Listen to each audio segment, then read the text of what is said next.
তালিকার মধ্যে দেখতে পাচ্ছি বাংলাদেশের বাইরের খেলোয়াড় রয়েছেন উভয় দলের মধ্যে। আপনারা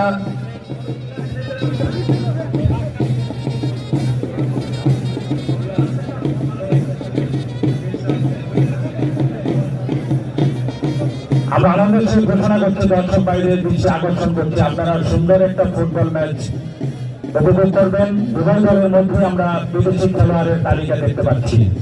উভয় দলের খেলোয়াড়ের মধ্যে আমরা বিদেশি খেলোয়াড়ের তালিকা দেখতে পাচ্ছি। নাইজেরিয়ান খেলোয়াড় আছেন, মিশরের খেলোয়াড় আছেন এবং অন্যান্য দেশের খেলোয়াড়রা আছেন। ইতিমধ্যে দেখতে পাচ্ছি উভয় দলের প্লেয়ারদেরকে নিয়ে র্যামসি হাঁটি হাঁটি পাতা করে আমাদের খেলার মাঠের মাঝ প্রান্তে ধীরে ধীরে এগিয়ে আসছেন।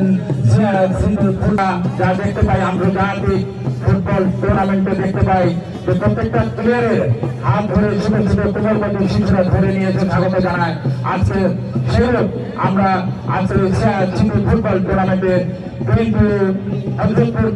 সকল সহযোগী অঙ্গ সংগঠনের নেতৃত্বে যে ফুটবল টুর্নামেন্ট হচ্ছে, আমরা সেই আন্তর্জাতিক মানসম্পন্ন আনুষ্ঠানিকতা বজায় রাখার চেষ্টা করছি। ধন্যবাদ সকলকে।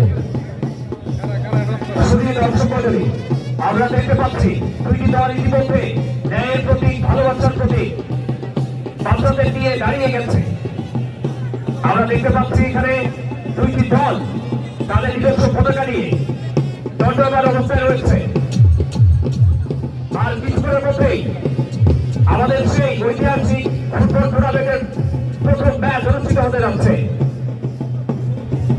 আমাদের আজকের খেলার উদ্বোধক ঢাকা জেলা বিএনপির সাংগঠনিক সম্পাদক ইতিমধ্যে কেরানীগঞ্জের মানুষের হৃদয়ে তিনি জায়গা করে নিয়েছেন তার সুবক্তা, তার সুশিক্ষিত এবং মার্জিত বক্তব্যের মাধ্যমে।